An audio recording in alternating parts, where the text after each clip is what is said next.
Constable, మన దేశం చాలా క్లిష్ట పరిస్థితుల్లో ఉంది. ఈ వయసులో మీకు ప్రేమ పెంకులు ఏమిటి మీ మొహం? ఇలా 5 స్టార్ హోటల్ గేట్ ముందుండే వాడి వేషంలో తిరుగుతుంటే ఆఖరికి తల చెండి ఆడదు కూడా మీ కేసు కన్నెత్తి చూడదు. చూడబ్బాయ్, అసలు ఈ ప్రేమ అనేది ఎందుకు చూసావు? పేడ లాంటిది. గోడ కొడితే పిడక అవుతుంది, నీళ్లలో కలిపితే కళ్ళాపి అవుతుంది, ఉండ చుడితే గొబ్బెమ్మ అవుతుంది. పిచ్చి తల్లి, ఆదివారాలు సెలవు లేకుండా, లేబర్ యాక్ట్ లేకుండా, అసలు ఏ జీతము లేకుండా ఈ దేశంలో పనిచేసేది ఎవరో తెలుసా? ఎవరు? నాలాంటి భర్తలు. ఇందులో చిదంబర రహస్యం ఏమీ లేదండి. నే పెట్టబోయే వ్యాపారంలో నా పార్ట్నర్ కి లేఖితనము పీనాస్తనము అత్యవసరం. నాకు తెలిసి మన దేశంలో మిమ్మల్ని మించిన పీనాస్ చక్రవర్తి ఎవరు లేరు. కైసే హో భాయ్? ఎవరయ్యా నువ్వు? హమ్ జఫర్ ఖాన్ హై, కబూల్ సే ఆయే హై.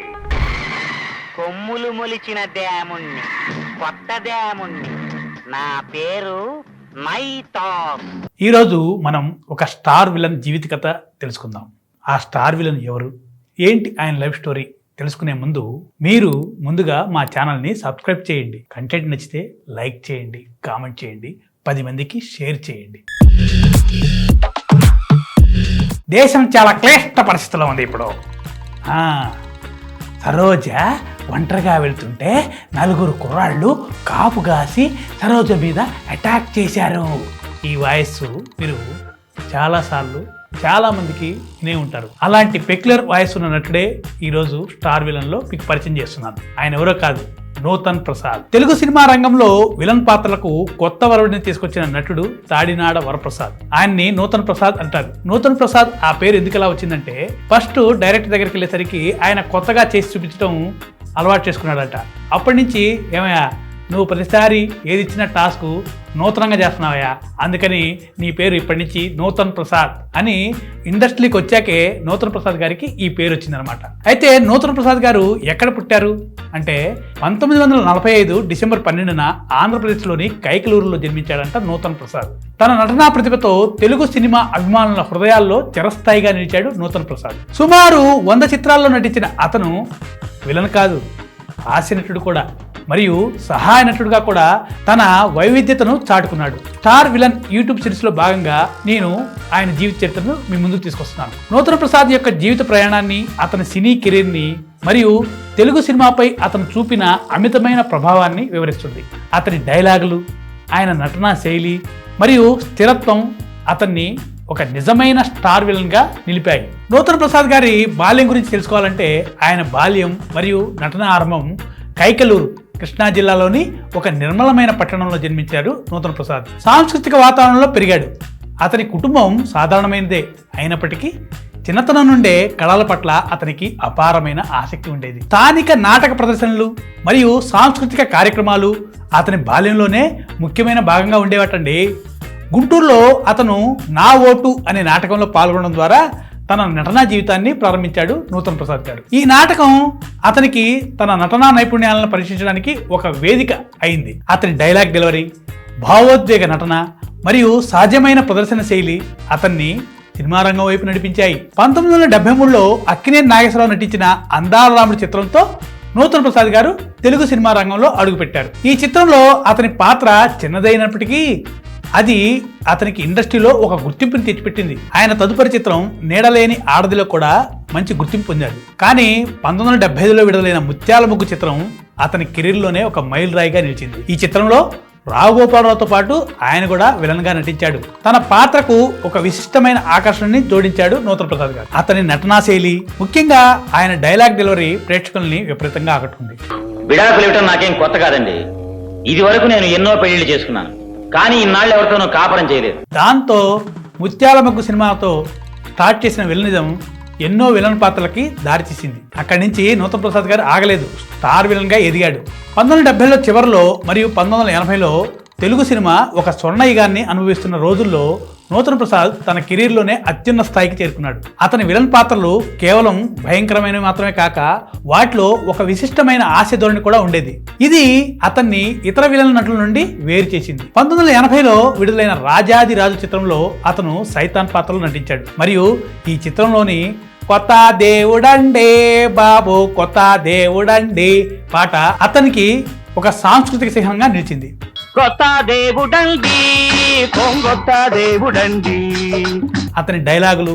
ఉదాహరణకి, దేశం చాలా క్లిష్ట పరిస్థితుల్లో ఉంది మరియు 101 జిల్లాల అందగాడిని తెలుగు సినిమా ప్రేక్షకుల్లో మనసులో చిరస్థాయిగా నిలిచిపోయండి ఈ డైలాగులు. కానిస్టేబుల్స్, మన దేశం చాలా క్లిష్ట పరిస్థితుల్లో ఉంది ఇప్పుడు. ఈ డైలాగులు కేవలం సినిమాటిక్ మాటలు మాత్రమే కాక ప్రేక్షకుల నోట్లో ఆ రోజుల్లో చాలా నాణ్యాయండి. ప్రేక్షకుల మీద నూతన్ ప్రసాద్ గారి ప్రభావం చాలా పడింది. రాజాదిరాజు చిత్రంలోని సైతాన్ పాత్రలో నూతన్ ప్రసాద్ తన నటనతో ప్రేక్షకుల్ని ఆశ్చర్యపరిచాడు. అతని పాత్ర ఒక సాధారణ విలన్ గా కాకుండా ఒక విశిష్టమైన వ్యక్తిత్వంతో కూడిన పాత్రగా ప్రేక్షకులకి ఇప్పటికీ గుర్తుండిపోయింది.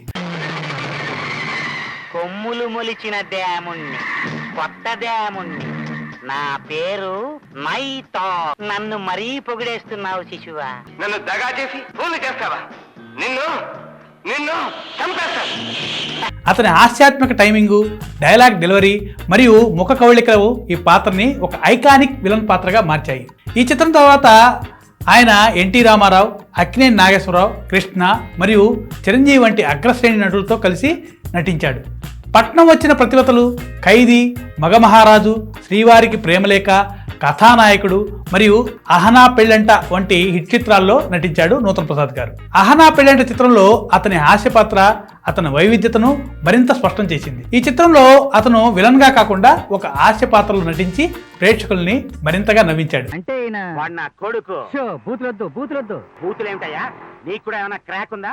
నా కొడుకు అంటాం బూతు మాట. వాడు మా అబ్బాయి, ఈయన మా నాన్న. అతని టైమింగు మరియు సహజమైన నటనా శైలి ఈ చిత్రాన్ని ఓ కల్ట్ క్లాసిక్ గా మార్చడంలో కీలక పాత్ర పోషించాయి. ఈ చిత్రంలో రాజేంద్ర ప్రసాద్ తో అతను నటించిన తీరు ప్రేక్షకుల్ని మరింత ఆకర్షించింది మరియు ఈ చిత్రం ఇప్పటికీ తెలుగు సినిమా అభిమానుల్ని ఒక ఆదరణీయ చిత్రంగా ఉందండి. అదేనండి అహనా పెళ్ళంట.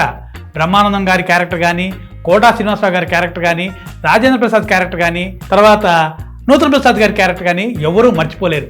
అలాంటి సినిమా అహనా పెళ్ళంట జంధ్యాల గారి దర్శకత్వంలో వచ్చింది. ఆయనకు వచ్చిన పురస్కారాలు, గుర్తింపు గురించి మాట్లాడుకుంటే నూతన్ ప్రసాద్ గారు తన నటనా ప్రతిభకు 4 నంది అవార్డులను గెలుచుకున్నాడు. 1984లో సుందరి సుబ్బారావు చిత్రానికి ఉత్తమ సహాయ నటుడిగా నంది అవార్డు గెలుచుకున్నాడు. ఈ అవార్డు అతని సహాయ పాత్రలోని లోతైన నటనా నైపుణ్యాన్ని గుర్తించింది. 2005లో అతనికి ఎన్టీఆర్ జాతీయ అవార్డు లభించింది. ఇది అతని సినీ రంగంలోనే శాశ్వత ప్రభావాన్ని సూచిస్తుంది. రవీంద్ర భారతిలో సాంస్కృతిక శాఖలో కార్యదర్శిగా అతను చాలా సేవలు అందించాడు. ఇది అతనికి కళల పట్ల ఉన్న అంకితభావాన్ని మరింత స్పష్టం చేసింది. అతని నాటక రంగంలోని సహకారం, ముఖ్యంగా నా ఓటు వంటి నాటకాల్లో అతని సినీ కెరీర్కి బలమైన పునాదిని అందించింది. అయితే నూతన్ ప్రసాద్ గారి లైఫ్లో ఒక విషాదమైన దుర్ఘటన జరిగిందండి. 1989లో బామ్మ మాట బంగారు బాట చిత్ర షూటింగ్ సమయంలో నూతన్ ప్రసాద్ ఒక తీవ్రమైన ప్రమాదానికి గురయ్యాడు. ఈ ప్రమాదంలో ఆయన వెన్నుముక గాయపడింది. దీని ఫలితంగా ఆయన పక్షవాతానికి గురయ్యాడు. ఈ ఘటన అతని సినీ కెరీర్ని పూర్తిగా మార్చివేసింది మరియు అతను వీల్ చైర్కే పరిమితమయ్యాడు. అయినప్పటికీ నూతన్ ప్రసాద్ తన స్థిరత్వాన్ని చాటాడు. అతను అతిథి పాత్రలో నటించడం, వాయిస్ ఓవర్లు మరియు టెలివిజన్ కార్యక్రమాలకు సహాయం చేయడం ద్వారా తన కళాత్మక జీవితాన్ని కొనసాగించాడు నూతన్ ప్రసాద్ గారు. ఈటీవీ2లో ప్రసారమైన నేరాలు ఘోరాలు క్రైమ్ రియాలిటీ షోలో అతను వ్యాఖ్యాతగా పనిచేశాడు. అతని విశిష్టమైన గొంతు మరియు వ్యాఖ్యాన శైలి ప్రేక్షకుల్ని ఆకర్షించాయి మరియు ఈ షో అతనికి కొత్త తరం ప్రేక్షకులతో గుర్తింపుని తెచ్చిపెట్టింది. ఆ తర్వాత ఆయనకు 2 చిత్రంలో గుమ్మడి కోసం డబ్బింగ్ కూడా చెప్పాడు.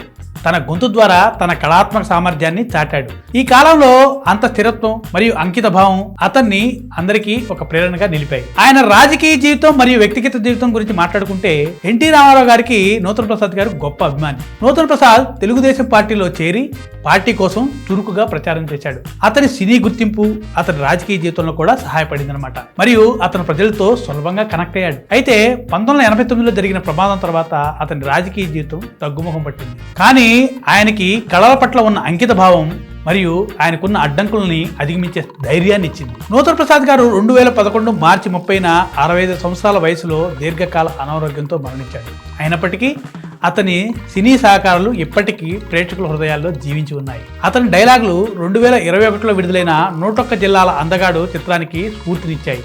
ఇది అతని శాశ్వత ప్రభావాన్ని సూచిస్తుంది. ఆయన నటించిన సినిమాల గురించి మాట్లాడుకుంటే కిరాతకుడు, వేట, ఆఖరి పోరాటం వంటి చిత్రాల్లో అతని పాత్రలు విలన్ పాత్రకే కొత్త వరుడిని తీసుకొచ్చాయి. అతని సామర్థ్యాన్ని చాటాయి. స్టార్ విలన్ సిరీస్ లో నూతన్ ప్రసాద్ యొక్క కథ, ఒక విలన్ గా అతని అసాధారణ ప్రతిభను మరియు తెలుగు సినిమాపై అతను చూపిన శాశ్వత ప్రభావాన్ని మనం తెలుసుకున్నాం. అతని నటన, డైలాగులు మరియు అతనికున్న స్థిరత్వం అతన్ని నిజమైన స్టార్ విలన్ గా నిలిపాయి. అతని పాత్రలు భవిష్యత్ తరాల నటులకి ఒక బెంచ్ మార్క్ గా నిలుస్తాయి. నూతన ప్రసాద్ కున్న నటనా శైలి ఇంతవరకు ఏ ఆర్టిస్ట్ కి రాలేదు. అతన్ని ఇమిటేట్ చేసే నటుడు కూడా ఇంతవరకు పుట్టలేదు. నూతన ప్రసాద్ ఒక్కడే. నూతన ప్రసాద్ అంటే ఆయనే గుర్తొస్తాడు. అలా ఆయన ఎన్నో పాత్రల్లో నటించాడు. ప్రేక్షకులు కూడా ఆయన్ని అంతగా ఆదరించారు. ఇదండి ఈరోజు మన స్టార్ విలన్ యూట్యూబ్ సిరీస్ లో నూతన ప్రసాద్ గారి గురించి తెలుసుకున్నాం.